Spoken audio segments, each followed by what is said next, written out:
कहानी चार रक्षकों की। चंद्रभान नाम का एक राजा था।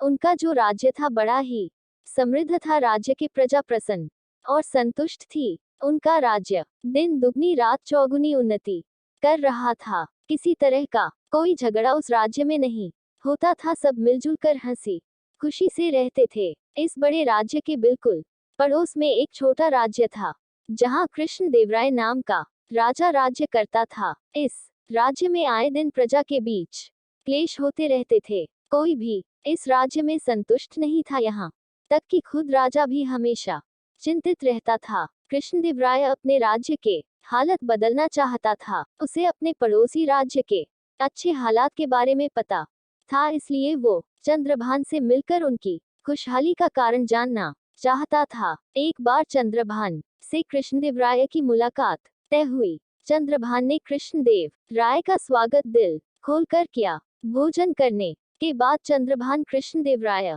को अपने राज्य के सेट पर लेकर गया। वहां भी गए कृष्ण देव राय ने देखा कि हर जगह लोग बड़े सुखी और संतुष्ट है।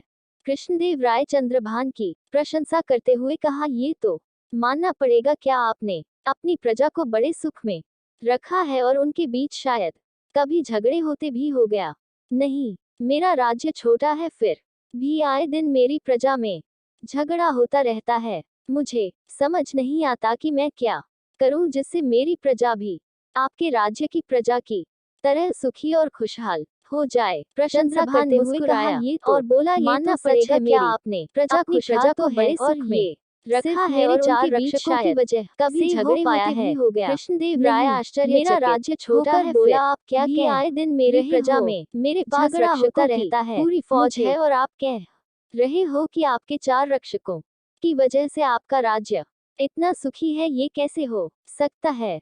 चंद्रभान बोला, हाँ, चार रक्षक, लेकिन ये चार रक्षक कोई सामान्य नहीं है, ये बड़े अद्भुत रक्षक है।